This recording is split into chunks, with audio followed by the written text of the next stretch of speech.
Hello to my patrons and the people who waited a year. This is the raw video version of Fix My Car Cast, episode 129, which is going to be another Star Trek episode. Now, I'm not doing it like an episode of Star Trek, but I have to incorporate randomized Star Trek episode titles into the episode. Wait, no, they don't have to be randomized. I'm going to try to do as many as I can off the dome, and then if I run into trouble, I'll do some randomizing. If you'll allow me a Picard maneuver here, I don't like the mic in the shot when I do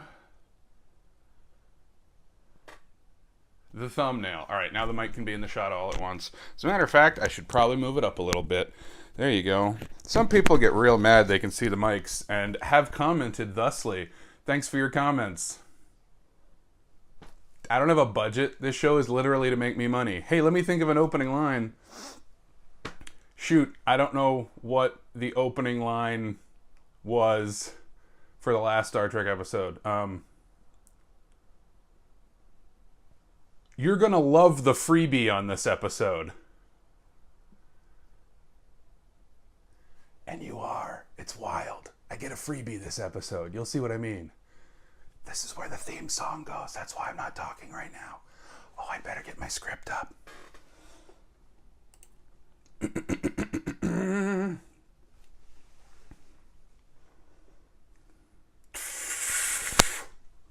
You're listening to Fix My Car Cast, hosted by Bear Claw Billy, and this is episode 129. Comedian and musician Keith Hebert is hosing down the holodeck. But first, housekeeping. This is the show where you pick what I say and how I say it. Pick a topic or prompt by donating to the GoFundMe, and vote on the gimmick by joining my Patreon for just $1 a month. Join at the $5 or higher level and also get bonus episodes and behind-the-scenes footage. Links are in the description. Also down there, merch. Get yourself some merch. Are you missing some merch? Do you want to go on a search for merch? Well, you can find it at TeePublic or something. I don't know. I think I did a search for Spock pun in the last Star Trek episode, so that was the hesitation there. No new donors this week. The total raise for paying off my car repair debt is still holding at $2,290. Also, when we get to $3,000, it unlocks an automatic show gimmick, which is I will record an episode at sea.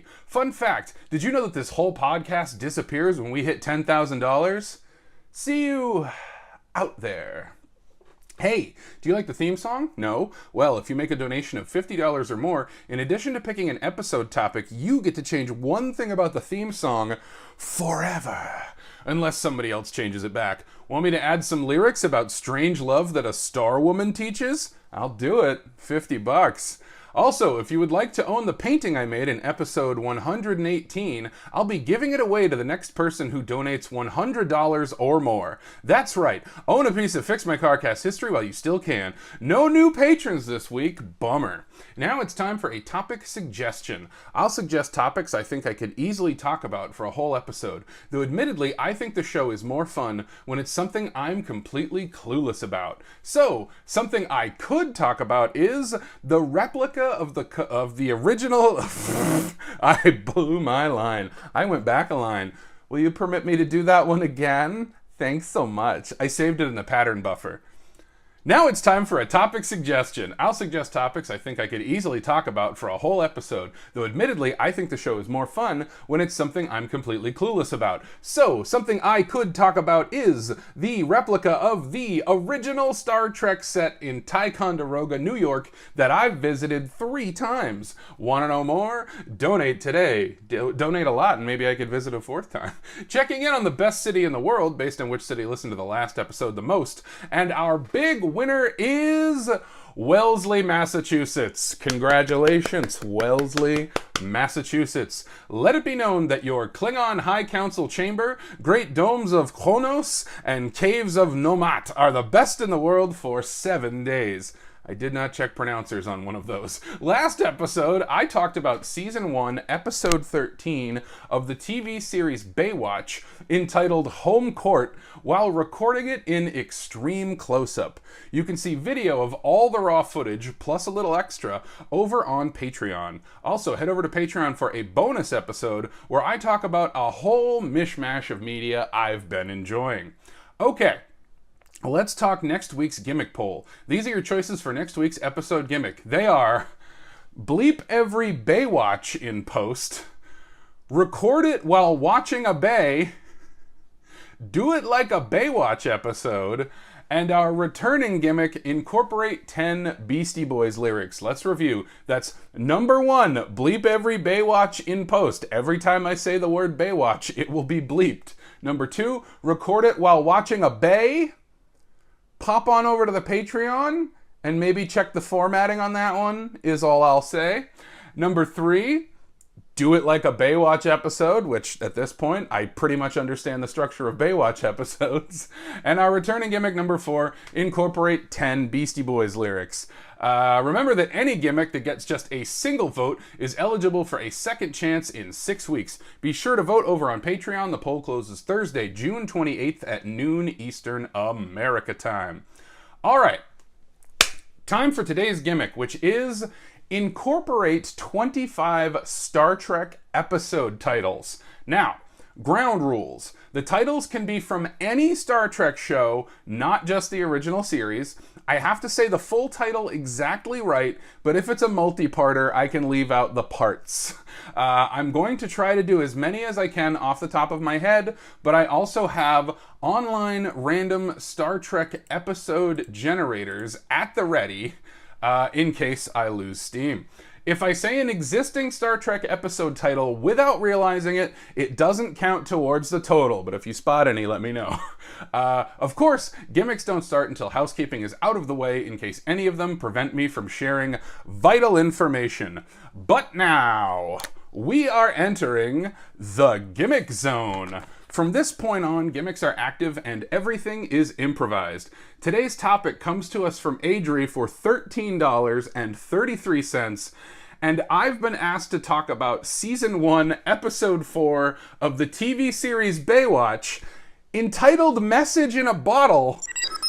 And by pure coincidence, I've lucked into a freebie because that's also the title of Season 4, Episode 14 of Star Trek Voyager. So I'm coming in hot with a tally of 1. I'm keeping the tallies right here next to me.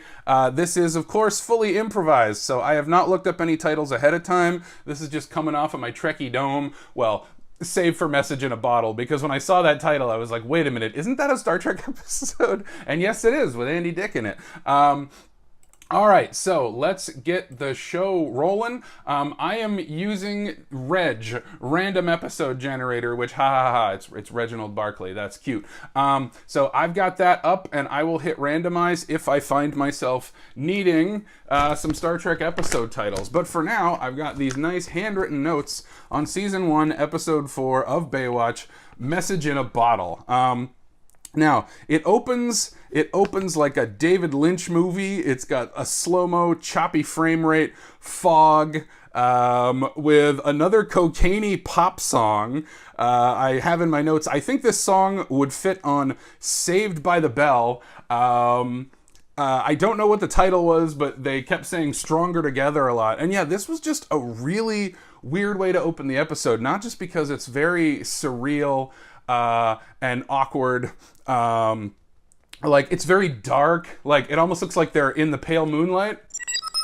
And it's not the usual sunny thing that you see on Baywatch. And then also, it opens with a music video. If you haven't seen a lot of Baywatch, there's like a music montage once per episode, but sometimes there's 2 or 3, and this one opens with a music video with just a bunch of characters just lifeguarding, just walking around lifeguarding. It's kind of a gray day. It's kind of weird. It's kind of foggy. So I thought that was interesting. And when I say interesting, I mean weird.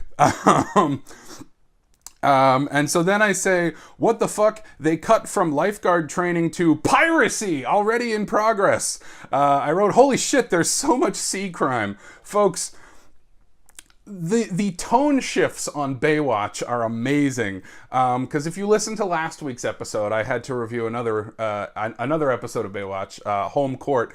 And I've got to say, I'm really at my threshold with these episodes that have just a really dangerous action movie kind of subplot, and then a B plot that sounds like it's from Leave It to Beaver. Like, this is the pattern I'm noticing with Baywatch episodes. It's like there's a really dangerous one, and then there's like honestly, like a kid's thing, like a Goonie adventure is usually like, last week it was selling sandwiches, like, hey guys, we can make some money on the side. But yeah, so once again, this one has a toothless B plot, and a crazy criminal, like, action thriller plot going on. Yeah, there's sea crime happening. There are friggin' pirates in this episode, folks. Maybe to be expected from an episode called Message in a Bottle. But yeah, there's pirates. And not to give you a peek behind the curtain, but I'm racking my brain on anything pirate related in Star Trek. I know there are some episodes, but the titles aren't coming to me. Mitch's friend Little Shorts is back. He's his whole arc is he's a cop, but he can't turn off his cop brain. You know, he's not thinking like a person, you know, he's like all logic, you know, he's kind of got Spock's brain. And so that's his whole deal, is like he's got to learn to think like more humanistically, which as I say that out loud right now, I don't know if that ever gets paid off. It's not immediately coming to me, but okay, no joke, this is the B plot. The B plot is two lifeguards don't like each other and are forced to work the same shift. And I put in my notes, somehow I'm worried I'd prefer the sandwiches storyline. And folks, genuinely, I at least took some interest in the sandwiches storyline. This one is honestly just these two lifeguards don't like each other. That's it. That's the entire the B story is just, yeah, they've got to get used to working together. You know, they might be different, but if they work together, you get the best of both worlds. And so that's their challenge for the episode. The only problem is that most of their squabbles are driving related. No joke. They're about to cut back to two people arguing over how to drive for a while. But let's get back to oh, this one kind of has three plots. I forgot about that. You know, you could say this episode is a real menage a trois. Am I pronouncing that correctly? But yeah, there's three plot lines in this one. The first one being the fucking pirates, the lifeguards that don't like each other, and then this one kind of ties into one of the plots, but David Hasselhoff's wife, played by Wendy Malick, which was a wonderful surprise, she is here for custody. Mitch's kid Hobie is getting 2 Christmases. I can't remember if they were already divorced or if they were in the process of getting divorced, but yeah, it's a custody battle episode. Hobie is Mitch Buchanan's kid. Mitch Buchanan is David Hasselhoff's character. Do not ask me to tell you the actor or the character's name for anybody else. I don't retain that stuff in my head, you know. I'm not as concerned with names as I am about the measure of a man. You know, like their character, their personality. That's what matters to me. And Hobie's personality is Home Alone kid. So I have some notes about this. In terms of like, this is a kid episode. It actually focuses a lot on the kids, Hobie and his friends, and I'm sure we'll get to it, but like, I'm fascinated by the ways that children are portrayed in things, in terms of like, oh, sorry, I thought of a real dumb one and I don't want to say it.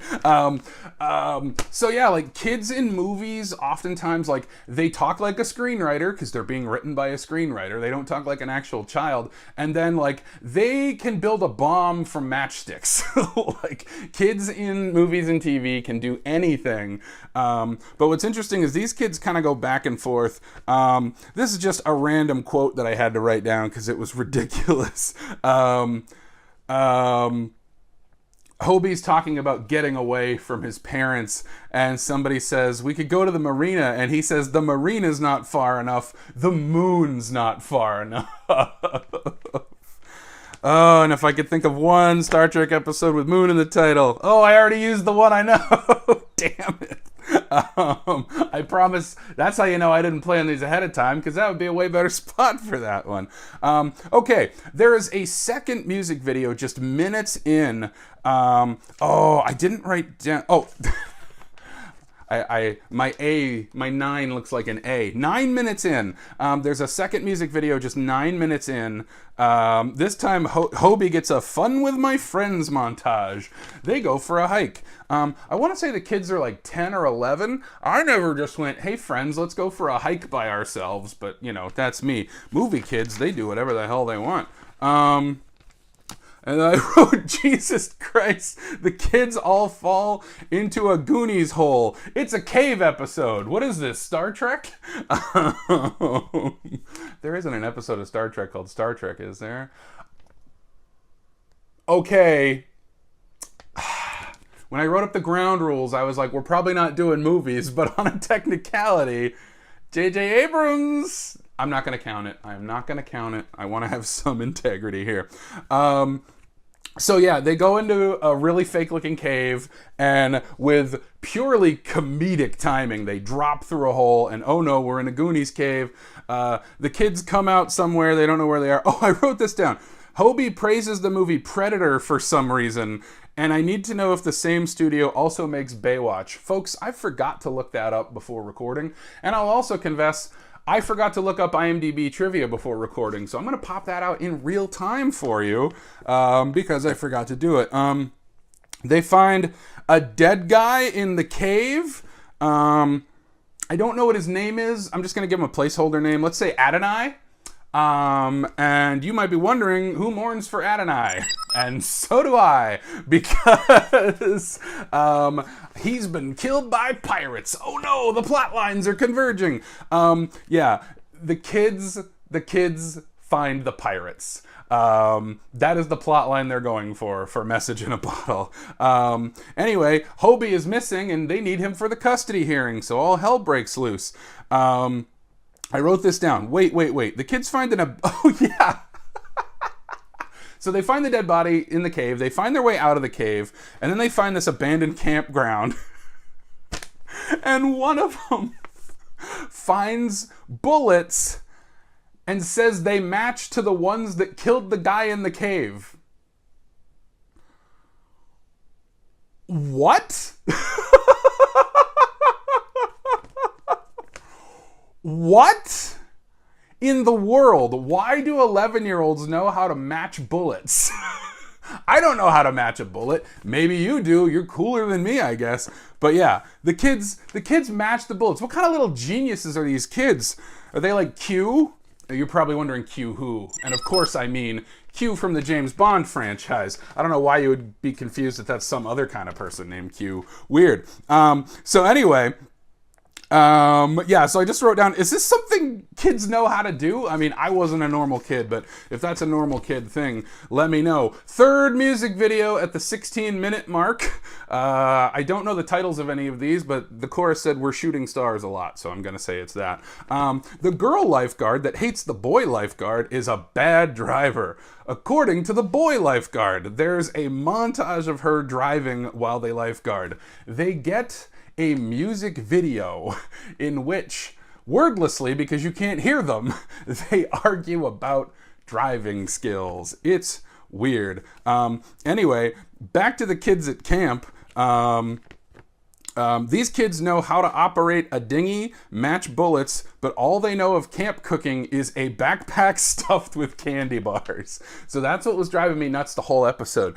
These kids seem to understand everything about life on the trail, but then when it's time to eat, they're like, I just brought 50 candy bars and nothing else. And they're like, great, I guess we gotta live on candy bars. So they find a couple sleeping on the beach. They're tourists who lost all their luggage or something.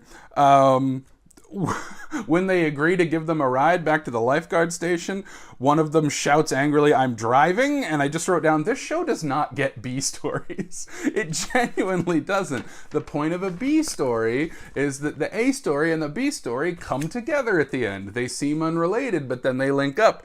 Baywatch does not get this. It's just, we tried to make a sandwich empire. We tried to fucking go hiking. Like, there's no, or no, not this one. We argued over who's a better driver.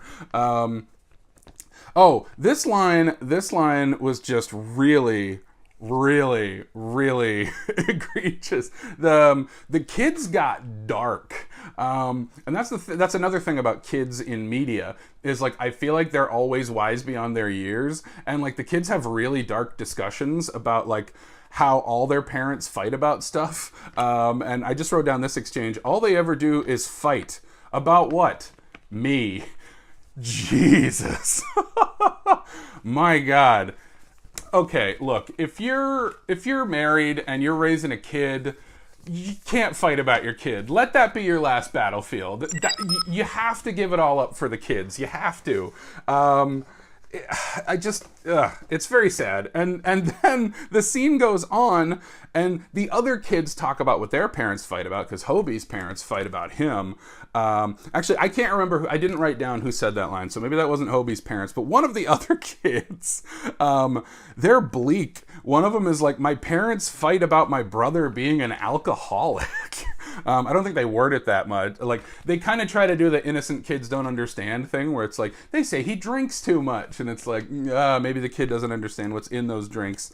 Anyway, I wrote here, I just dropped my tally, but we're up to 10 by my count.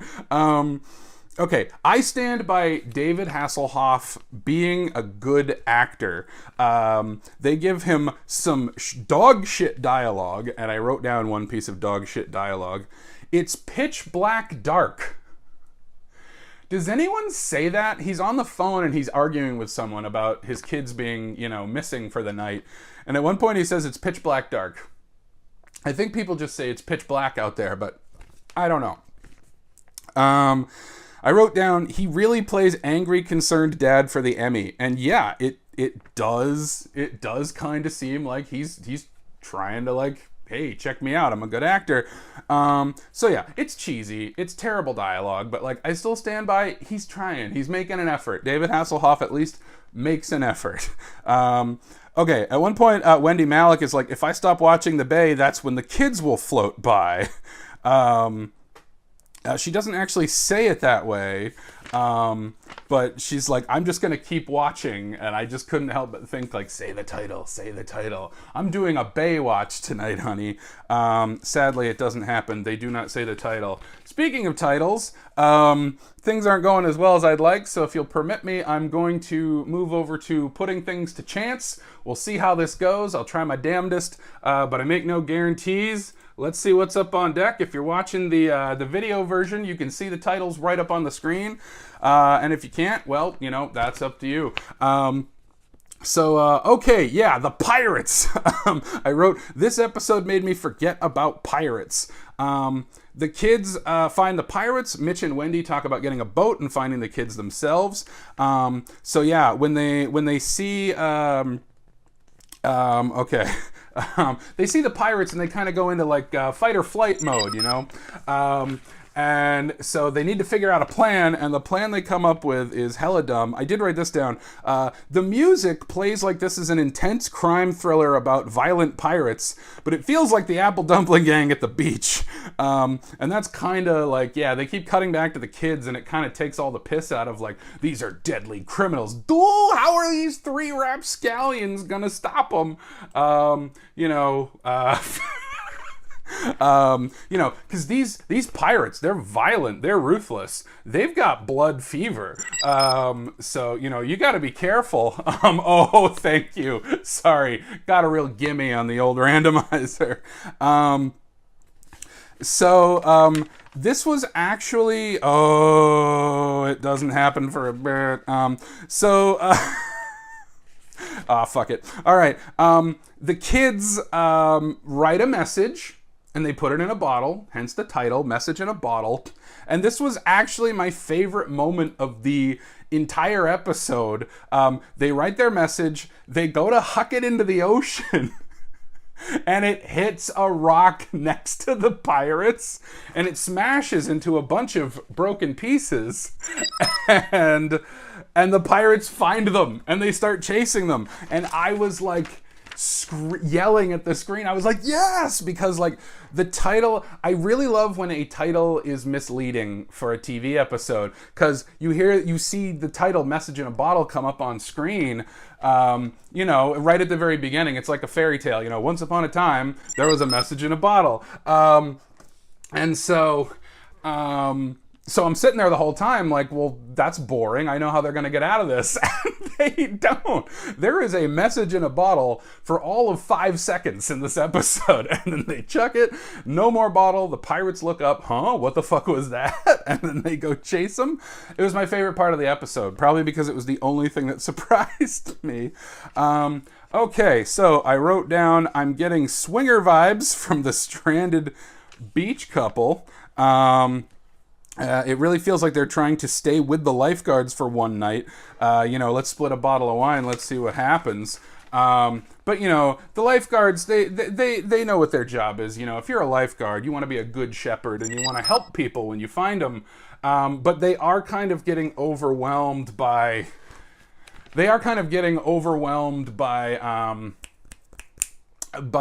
how needy this couple seems to be, and what are they doing? Like, is this a con? Like, what's the game here?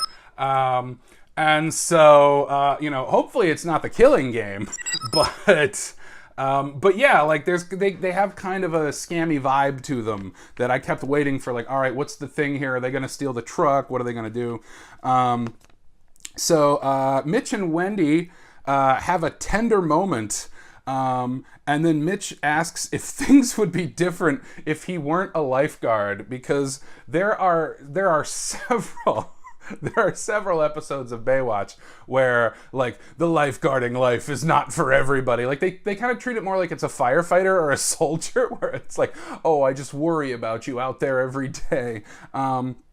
But anyway, Mitch and Wendy have a tender moment. He asked if things would be different if he weren't a lifeguard. I said, is that a career path that famously ends marriages? If you were once married to a lifeguard and are no longer because of the job, please let me know. And so he asked if things would be different if he wasn't a lifeguard. And she says, I'm glad you're a lifeguard right now. Oh, he is just angel one in her eyes. And so, but anyway, back to this story that's like, got way too many plot threads. It's just completely split up into schisms here.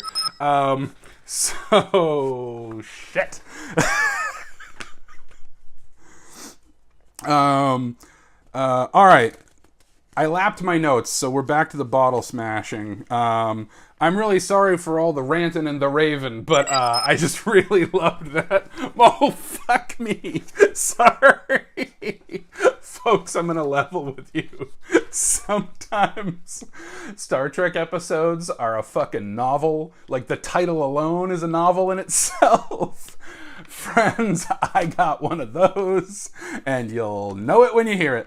All right, so the two lifeguards muse about what it must be like to be in love. Ooh, I think they're setting up a will they, won't they. Okay, we're back to the smashed...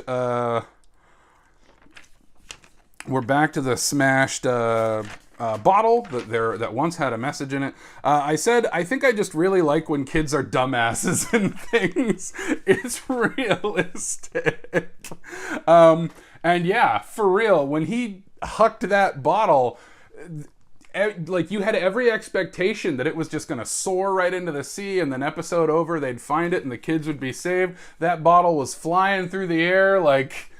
For the world is hollow and I have touched the sky. Oh, sorry for the clunk, y'all. We're at 20. It's a matter of time before this episode is over. Oh, fuck. I got 4 left by my count, but I'm losing steam. I'll also probably do some extras just to make sure I get them all in. Okay, Jesus Christ, they assemble every ship in the fleet to find these kids. Yeah, it's wild. They talk to like lifeguard stations from all around and they all send in their boats and their choppers. It's nuts. I am not gonna get that title. Holy shit, they roll a fucking log at the pirates. There's those intelligent scamps I know from media. Yeah, so they're fully willing to kill. The pirates are chasing them up a hill, and they're like, I got an idea. There's no way to not do this clunkily. And the pirates, you know, they don't have the immunity syndrome. They're quite susceptible to rolling logs. So yeah, it takes one guy out, and the kids run away. And then they build a signal fire. And I just wrote, they're the smartest, dumbest kids. One of my favorite tropes is when you can tell a helicopter is actually on the ground, and this show does not disappoint. Slow rotors and low close-up angles. Yeah, and that is, I think this is... Last week's episode also had a helicopter, I do believe, so we're 2 for 2 on Fix My Carcast Baywatch review episodes. Boy, let me tell you what, it is hot in here, folks. I have to turn the fan off so I can record. If you're watching the video version, you can probably see I'm sweating. Don't get me wrong, I hate winter too. I'm so excited when the thaw comes, but it's very toasty in here, so I'm going to try to wrap this up really fast. Hopefully I can get all those episode titles in, but I don't know. So they build their signal fire. The electric guitar goes nuts on the action sequences on this show. They're in pursuit... they're in pursuit of the kids' captors. I think you could call that a captive pursuit. I'm not sure though. So they're chasing down the pirates. Now the kids are getting away in a different boat. And so I wrote this in all caps. Mitch jumps off the helicopter onto the pirate boat and kicks the guy's ass. The hunter has become the hunted. And so he just absolutely, kicks the shit out of him. Now I'm not one for violence. I mean, but on TV, usually it's a little more street justice. Like, he's not, like, it's personal. Mitch is kicking this guy's ass. Like, yeah, it may not be the most moral thing, but it's a necessary evil. And so, so Mitch kicks the guy's ass. While he's doing that, the helicopter pilot says, "Now to the kids." Now, I think this is them trying to tie all the plot lines together, because remember the cop with the little shorts? He's got, he's got his cold, logical cop's brain. So I don't know if this was supposed to be like, oh, he recognized that the kids are what matter in this scenario, not the pirates. But I think I'm giving the episode way too much credit. The helicopter pilot says that after Mitch beats the guy up. And I did write down, the kids weren't priority one. You went for the bad guy boat first. There's 2 boats. I'm probably overthinking it though. And then I wrote, I'll be honest, I miss a lot of plot taking notes, which is me trying to cover for myself, because I do miss a lot of plot taking notes. Mom and Hobie are reunited. Mitch says they're gonna figure out custody on their own, no lawyers, and his lifeguard lawyer friend says that's what he advises his sane friends to do. Excuse me? A lawyer advises people to get divorced without the use of a lawyer?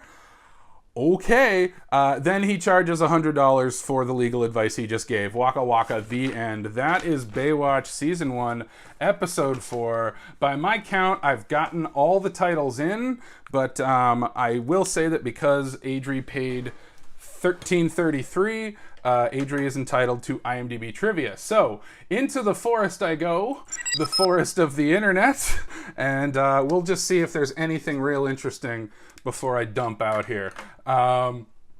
So, let's see, IMDb, a message in a bottle, Baywatch. Sorry I didn't do this ahead of time, folks. I'm not very prepared sometimes. All right, message in a bottle. Here we go. We're going to check IMDb trivia. We're going to check some goofs.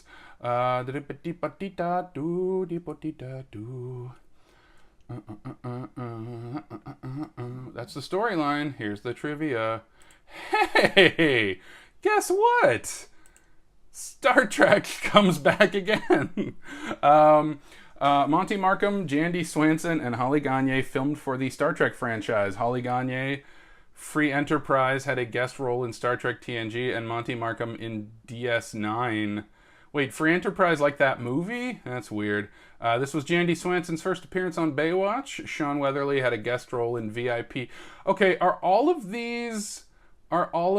Yeah, these are all just about other TV shows. None of them are interesting. Oh, wait, there's 12 more. Gosh.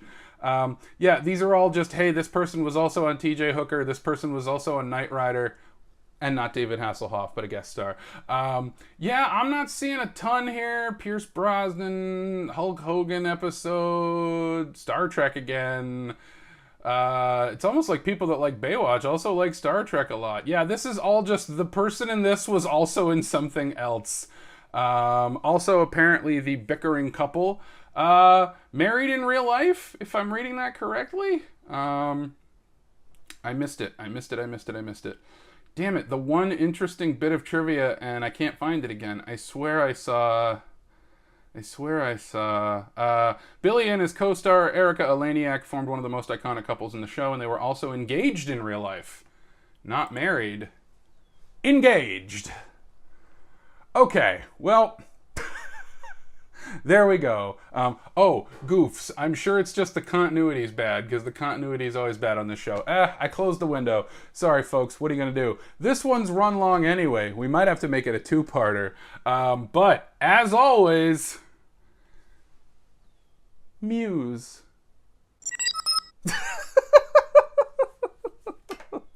Folks, I'm not gonna lie. I'm upset with myself. Kind of beefed it a little there.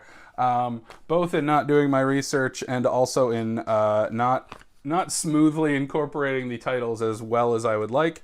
I mean, I hate to say that I got like some of the least iconic episode titles in there. Got Spock's Brain in there, got Threshold in there. Famously, two of the worst episodes of Star Trek ever. Man, yeah. Again, I didn't like look up episode titles or anything before this one. I just tried to, rip it from memory. I am a Trekkie, but I will admit the episode titles don't always stick with me unless it's just an absolute classic. So yeah. Also, there's one called Q Who, right? Did I make that up? I was like, I won't get a Q episode in here. Okay, yeah, Q Who is okay. I know that like you can pretty much just say Q and another word and it's probably an episode of TNG, but anyway. All right. Thanks for joining me, folks. Had a real fun time. And yeah, this episode generator is real cool. There's another one that sections it by series. So if I wanted to do one just from Voyager, boom, prime factors. Just Deep Space Nine, move along home. I'm actually going to admit that maybe I did not have the improv chops for this one. Were you to do this as an onstage improv game, you'd probably get someone who knows their episode titles a little better. Anyway, thanks for coming to space with me. I mean, coming to a message in a bottle with me. I still can't get over that I got a freebie because the title of that was the title of this. Cool. What am I going to call this episode? Message in a bottle!